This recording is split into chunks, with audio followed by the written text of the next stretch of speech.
when it comes to how the axis of resistance responds to Israel's regional, as well as its regional warfare, as well as its crimes in Gaza, how much does Hamas's relative standing in the fighting, in the actual war, play in? Because you've been on this program before, and as I was seeing the reports from Al Mayadeen and other sources about what's happening in Gaza in terms of the fighting, Hamas is very much holding its own. I mean, the location of Al Shifa was supposed to be completely cleared out a while back. I mean, we were talking about fighting there months ago when, as you said, you had the IDF parading themselves with their PR team talking about, look at these tunnels, look at these tunnels. That was supposed to be the end of that. The bombing has been just absolutely horrid in that part of Gaza, but yet Hamas is fighting, standing,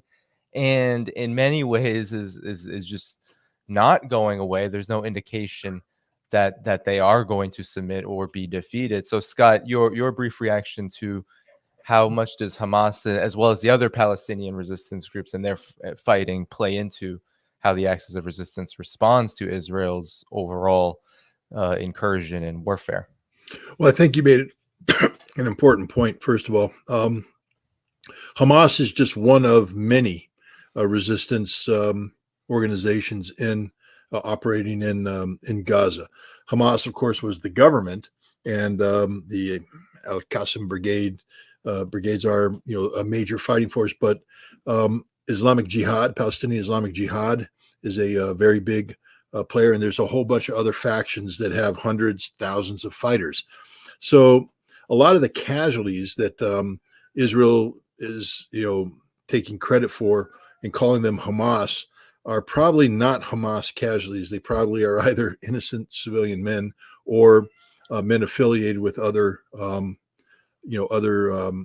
factions. But even the most optimistic accounting says that 85% of the resistance of Hamas resistance is still intact. That after 6 months of fighting, Israel, there's still 85% of Hamas resistance capacity in play. And this is backed up by the fact that Hamas recently met with Hezbollah, met with Nasrallah, and Nasrallah was asking them, is it time for us to pull the trigger? And according to Nasrallah, the Qassam brigade said, no, we got this under control. And Nasrallah put out a figure that was different than the 35%, the 85%. Nasrallah said that Hamas has only lost 10% of their capacity. Somewhere in between there is probably the truth. But the point is, Israel hasn't defeated Hamas, and the Israeli Defense Forces acknowledge this. You see this in Israeli reporting, where they say we haven't defeated Hamas. Hamas is still there, and you see this in the news reporting. There was a battle fought in northern Gaza just yesterday, and when you read about it, it said that Israeli forces advanced into this neighborhood, but were compelled to retreat back to their starting position because of the heavy Hamas resistance. Wait a minute, I thought you told me that Hamas has been eradicated in northern Gaza, and yet you can't go into a piece of ground and occupy it because Hamas is resisting to a degree that compelled you to retreat. So this isn't just one or two guys popping up with rocket propelled grenades. This is organized resistance, which shows command and control, logistics, communication, Hamas still functioning. So Israel's a long way away from defeating Hamas, and I don't think Israel has the capability of defeating Hamas. And the same thing, they haven't occupied Shifa Hospital. They've withdrawn. They went in, they committed whatever they committed. I call it an atrocity. I call it murder. They call it the most effective military operation in the history of warfare. They got their result, but now they've left, and Hamas will come back and will reoccupy that territory. Gaza can't be occupied by Israel, and until 6 months, you got 15% of Hamas. when you want to go 6 more months, so you get 30%, then another year, and you can say 60%, but now you still have 40% to go. I see this isn't going to last 6 more months. This isn't going to last a year because of the international situation. Now, my wife always tells me, don't read the comments, but you've seen my eyes. I've been going over reading the comments. And a lot of people critical. They're like, Scott, that's the stupid, most dumbest advice you could give to the Iranians, that we need to retaliate. You guys don't know what you're talking about, with all due respect, to be honest. Because I just told you that Israel's not winning the fight. So what do you want to do to change that outcome? Why do you want to expand the conflict so Israel's defeat in Hamas becomes irrelevant? Okay, the whole idea here, the whole reason why Hamas launched October 7th was not to create a regional war involving Hezbollah or Iran. The whole purpose was to create the conditions for the creation of a Palestinian state. That's it, straight up. And that's happening. Hamas's plan is unfolding. If you look at everything Hamas said they wanted to accomplish, they're accomplishing that. Everything Israel said they don't want to do, they're going to be compelled to do. A ceasefire, a hostage exchange. This is things that are going to happen because Israel can't continue this fight. So why do you want to have the Iranians come in and shake all that up? I mean, I respect everybody's position, but I'm just telling you, you're dumber than dirt. Look, guys, I've been doing this an awful long time. I've provided a lot of advice to a lot of people who are very senior. And I think that this advice would be good advice because it takes into account the strategic realities. You can't get bogged down in revenge. You can't get bogged down in tactics and operations. You have to pull back and think strategically and what you're trying to accomplish. The strategic objective of Hamas is a Palestinian state. A Palestinian state right now is on the table. People are talking about it in ways that they haven't been talking about it ever. And it's there. And that discussion will continue to evolve the more Israel finds itself in a strategic bind. But if you turn this into, I'll just give you an example, and just again, people, please reflect on this. On October 6th, nobody was talking about the Palestinian people. I know Richard Medhurst wears, Danny Hannafong does. There's some people out there, but none of the big players in the world, Danny, no offense, but it wasn't on the president of the United States table. It wasn't on any of the tables of the big players out there. Saudi Arabia could care less. They were ready to go into this, India, Middle East economic corridor. So was Jordan, the UAE. Everybody's talking about normalization of relations with Israel, which means that you had to embrace the Abrams Accord, which was about endorsing West Bank settlements, which broke the back and the viability of any Palestinian opportunity. So if anybody was talking about a Palestinian state, it was a lie. We support a Palestinian state, but you don't, because you support the Abrams Accord, you support the partitioning of the West Bank, the continued expansion of settlements, and the normalization of relations with Israel. Israel, which when they talk about these expansive economic factors, are talking about from the river to the sea. We're not allowed to say that if we articulate in support of Palestine, but if you're on the side of Israel, you can say that. Likud makes it part of their formal mission statement. But Israel has been talking about greater Israel, no Palestine, boom. And that's the direction this was heading. This was heading to the Palestine was done. So now it's on the table. The best way to finish that and kill it and put a stake through the heart of this is to change the discussion to global energy security. Because you want to know what are going to make people stop going in the streets demonstrating for the Palestinian people? $120, $200 a barrel gas, oil, $10 gas at the pump. Imagine that. You think the American people are suddenly going to go, well, I'm grateful we're paying $10, but Palestine must be free. No, they're not going to be talking about Palestine ever again. They're going to be talking about other things that matter the most. It's the economy, stupid.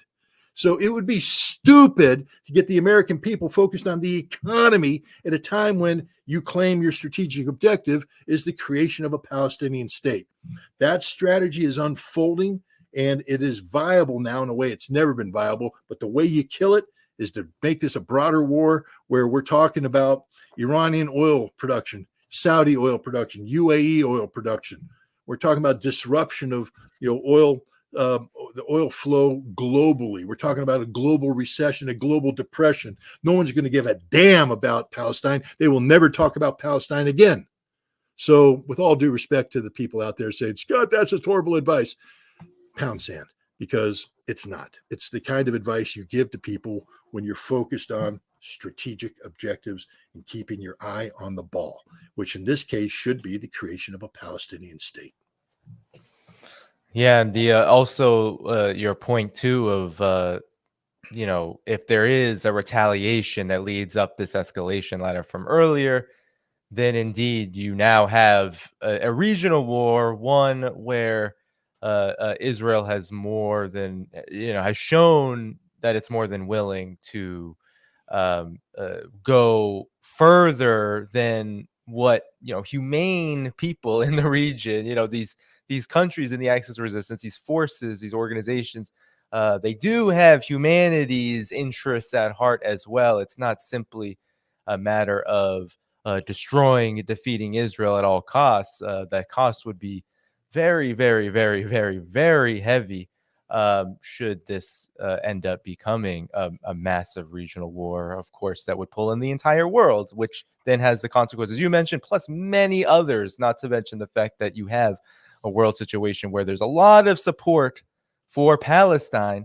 How much global support would there be for Iran in the West? How much, it's a much different story. So there's a lot to consider. And I do believe that's why, while Iran is very much looking toward a response, it also is taking into account the balance of forces in the world, in the region, and how all of this will play out, and Palestine's interests at heart as well, given that that is where the fighting is happening, and that is where there is this huge existential question, as you said, Scott, of a Palestinian state, of self-determination for Palestinian people.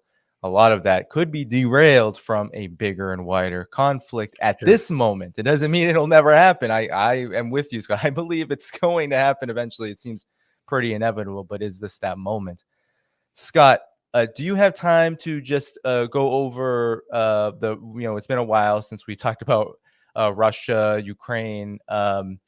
You mentioned earlier the Crocus attack, but there's been a lot going on. I just wanted maybe if we could spend some time. Do you have time to go over some of that? What's been going on there? Well, I think the way to transition it is to talk about what you just brought up. You said how much support would Iran have in the world today? The answer is not enough. Iran is in a difficult position right now. They're in a transition period. China has provided Iran with a great opportunity. And that is, the normalization of relations with Saudi Arabia. And now we have the expansion of BRICS, where Iran and Saudi Arabia are part of this institution that is seeking to promote multipolarity as an alternative to American singularity. But it's early in the stages. BRICS doesn't have these institutions. That's the importance of the meeting taking place in Kazan in October, chaired by Russia, to talk about the creation of these institutions to begin to formalize an economic, a political, and when we say political, that means by extension military, even though there won't be a military alliance with BRICS. When you become politically engaged with nations, your militaries begin to cooperate because you have to jointly protect your shared common economic interests. You have to protect your geopolitical vision. But this takes time to evolve. And this is the direction Iran's heading. Right now, Iran and Russia are working on, their relations have not always been good. I mean, understand that back in the Soviet Union, when the Iranians cracked down on, I think it was the Tudeh party, the Communist Party, that sort of made the Soviets mad, the Russians mad, and the Iranians are, a theocracy that looks askance at Russia, or at least in the past has. But now they're trying to repair their relations. They have common cause, common interests, but their interests haven't evolved to the point where they are truly intertwined strategically. And so Iran has to be careful about creating too much trouble for Russia, which, although they're doing well, this wasn't automatic for Russia. There was a lot of work that had to happen for Russia to survive. Now, what was the 16th round of sanctions coming up this month?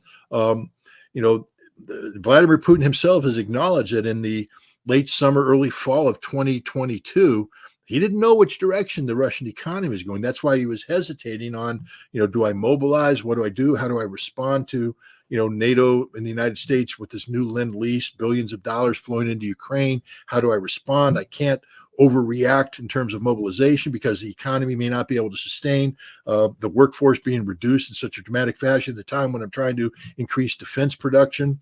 And then it turned out that things were okay, that the economy didn't shrink 25%, it shrank 3%. And then it looked like they were going to expand, and they're growing now.